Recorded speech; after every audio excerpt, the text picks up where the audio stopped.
Switching gears to motorsports, our guest tonight is living his boyhood dream on the racetracks, and he is out to prove that he belongs in the Indycar Series. Joining us tonight is Filipino-American Indycar driver Neil Alberico. Good evening, Neil, and welcome to Sports Desk. Yeah, thanks for having me, Charles. Well, Neil, at a very young age, you already were a race car driver. I mean, I believe you started when you were around 10 years old. How did you get into this? How do you develop that love for motorsports? Yeah, totally. This is like all my dad's fault. I'm doing all this. He raced a motocross like in the 70s and wanted a professional career in motocross, then got a real job, and then had me, and it was kind of just his passion for motorsports bled into my life. So it was one of those things that we grew up together on the weekends, a father-son deal. It turned into dirt bikes from 8 to 10 years old, turned into go-karts, and then open-wheel cars. Yeah, until now, that's all you've been doing, right? Yeah, totally. Well, you were born and raised in the U.S., but it seems like you give a lot of importance to this Philippine flag. Why is this so important to you? I mean, I saw your helmet, that you've got the star there. I mean, why is your Filipino heritage such a big deal for you? Well, I think growing up in California, my mom was born and raised in the Philippines. She didn't move to the States until she was 28. She brought me back to the province every other year since I was 2 years old. So it's been a big part of my private life. And now that I have a professional career in IndyCar and trying to get to the IndyCar Series, it's been really cool to try and blend my professional life with my private life. Okay, but how has being a Filipino athlete helped you, to get where you are today? Yeah, I think just being proud. I'm proud to be Filipino, and I'm proud to be coming here and sharing the story of where my family came from. And I think it's definitely humbled me, definitely growing up in California and then growing up in the sport that is motorsport is an insane achievement. So to be where my mom came from, where my family's from, and then to be where I'm at is just very, very, very proud of where I'm at. Well, you've achieved already a huge feat. You're the first Filipino to ever race in the Indiana Motor Speedway, and then now you're looking to become the first to win the Indy 500, which is, well, probably the biggest spectacle in the world, the biggest sporting event. Tell us about this goal of yours. And how hard is it to get there?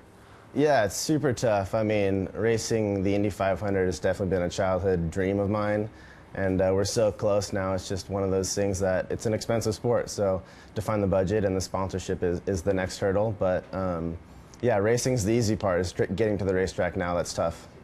Okay, but as a racer, what are the advantages that you have? Why are you good at racing?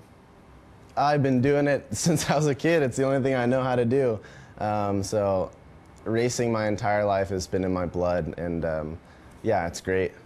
Okay, but leading up to the Indy 500, you basically have had to work your way up. Can you tell us, the whole different types of levels that you've had to go through before hopefully getting there next year? Not just the Indy 500, but the whole IndyCar Series.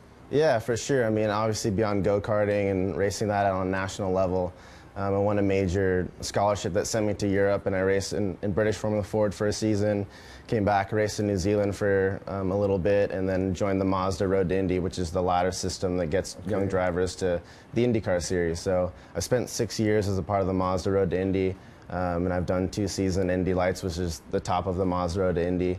And now we're ready to make that jump to the IndyCar Series. Because right after that, it's the IndyCar season. That's it, yeah. We're so close to the top, and yeah, I'm not giving up. Okay, now out of all the competitions, the races that you've joined, is there one race that stands out for you? Definitely the Indy 500, right? That's where you want to be. And in the Indy Light Series, as a support series to IndyCar, we had the opportunity to race the Freedom 100, which is 2 days before the actual big race. So you're racing on a big stage in front of hundreds of thousands of people at Indianapolis Motor Speedway, going over 200 miles an hour, which is a really, really, really cool experience. Okay, now in your racing career so far, who do you consider to be like your mentor? Who are some of the people that have influenced you to help you become the racer that you are today? Yeah, for sure. Being a race car driver is much more than just driving behind the wheel. I have lots of mentors outside of driver coaches, engineers doing the technical stuff and racing cars, to business managers and agents. There's a huge team behind one goal to go win races that's taught me to be a better person, better human. Obviously my mom and dad, and bring me back to the Philippines. That's part of what makes me who I am today. So yeah, I've got countless people I look up to and mentors that have taught me. Well, if I ask you, who was your favorite race car driver? Who's that for you? Oh boy, that's a tough question. I have a lot of really favorite race car drivers, but the guy that first comes to mind is Joseph Newgarden. He's the current IndyCar champion and a really good friend of mine, so definitely love to be in his shoes one day.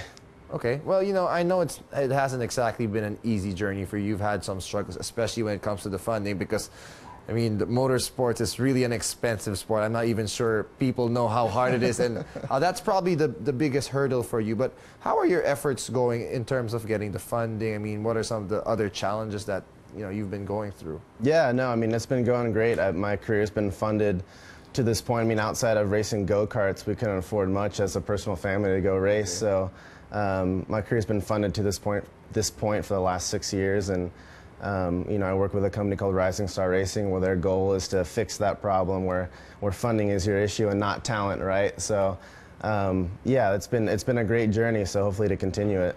Okay, so what's next for you right now? I mean, I know next year we're looking at the big picture, the Indy 500, but the next coming months, what are the other races that you're joining? Any other plans that you have? Yeah, I mean, we're just trying to get all our ducks in a row and plan for 2019. If I can get in a car before the season's over, that'd be great. But testing is probably priority #1 to practice and get ready for the first race starting next year. Okay, well, you know, before you go, I mean, I want you to probably, you know, share some advice, maybe give a message to a lot of aspiring race car drivers, because, you know, you're a good example to all of them, and, you know, just share some thoughts. Yeah, for sure. I mean, this was one of those things where when I was 10, 11, 12 years old, I just did it for fun, right? This was not a planned career path. I just happened to be good at it, and I took my God-given talent and ran with it. It was something that I put 100% of my effort into. And here we are. It's been a year-by-year thing, and, you know, 10 years later, you're still going. So just never give up and, you know, chase your dreams. All right, that's awesome. Well, Neil, thank you so much for joining us, and I hope to see you make it to the IndyCar Series next year. Yeah, thanks, Charles.